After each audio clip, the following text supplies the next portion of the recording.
Bonsoir à toutes et à tous, bonsoir à tous les suiveurs et à tous les inconditionnels de Grégoire Omnisport. Donc, Warul Titre, Warul Ragal. On va parler donc vraiment des joueurs qui ont marqué ce match Sénégal-Togo. Donc, des joueurs qui sont sortis du lot.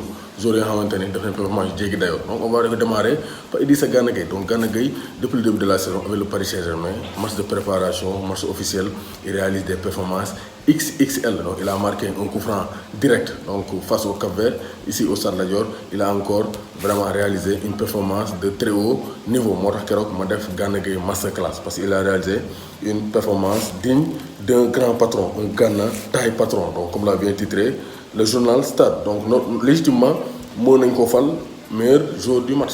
C'est la performance de Sadio Mané qui a marqué, qui a montré son poids offensif donc dans le rendement des Lions du Sénégal. Mais Gana Gueye a été exceptionnel. Donc dans le 4-2-3-1, il était le binôme de Cheikh Kouyaté. Il était censé faire les tâches défensives et ne pas trop se pencher sur les tâches offensives. Mais Gana Gueye a été partout. Il était au four, il était au four offensif et au moulin défensif. Four offensif, il a réalisé de très bonnes transitions entre le milieu et l'attaque. Par exemple, la transversale pour Pamara Sarr, donc ballon mal négocié par le nouveau joueur de Tottenham qui est donc prêté au FC Metz jusqu'à la fin de la saison. Donc, le Gana Gueye, vraiment, c'est un taulier du milieu terrain sénégalais. Man, beaucoup de gens qui ont critiqué dans le niveau B, techniquement, il doit se mettre à l'aise, mais actuellement, donc plus rien à dire.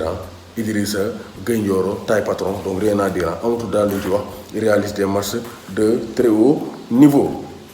L'équipe du Togo lui a par ailleurs facilité la tâche en ne réussissant que 222 passes, dont 163 précises, soit un pourcentage de 73%. Donc d'après le site togolais, donc Foot TG, mais l'aile national sénégalais a été exceptionnel. Donc bien dimension le jeu, titulaire indiscutable actuellement au Paris Saint-Germain.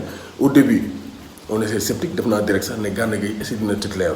Mais les performances qu'il fait actuellement, Dara Mounouko Terre titulaire, il a un profil différent des autres milieux de terrain et il commence à marquer des buts. Il a fait de très bonnes transitions à la Toni Kroos. Donc rien à dire. Donc il a un Gana Gueye, il élève le niveau parce qu'il avait le talent, parce qu'il fait partie des meilleurs milieux de terrain. Si vous êtes Angleterre Everton, c'était le meilleur milieu de terrain défensif en Angleterre en termes de tacle et d'interception. Donc c'est comme Golo Kanté, c'est comme Nampalys. Donc Gana, rien à dire. Donc Gana a été précieux tout le temps dans les transitions, relations milieu-attaque. Il a grappillé beaucoup de ballons. Donc, Seni Salou Dia moom nee na Gana Gueye donc relation milieu attaque bi participer na ci lu bari et vraiment il a instauré l'équilibre entre le milieu de terrain et l'attaque des Lions du Sénégal. Donc il fut associé avec Nampalys Mendy. Dernièrement il avait un binôme Nampalys Mendy.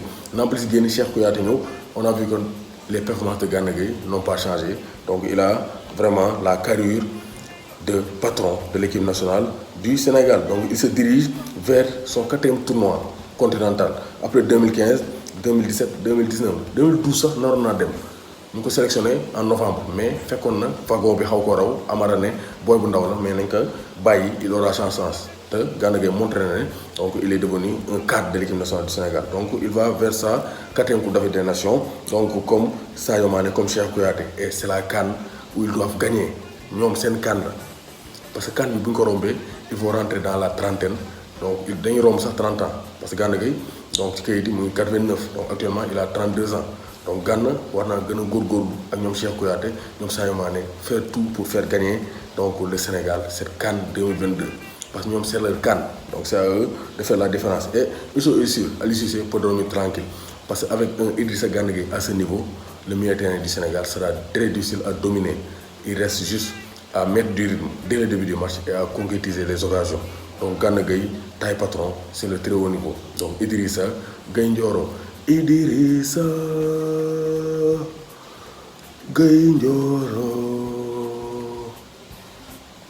Mondial Sport, leader de l'équipementier au Sénégal, ñëwati na avec ses soldes d'été. Solde d'été mooy maillot de la défense saison 2020-2021 moom la ñuy jaay 3 maillots à 15 000 francs ñetti maillots à 15 000 francs mooy maillot saison bi weesu.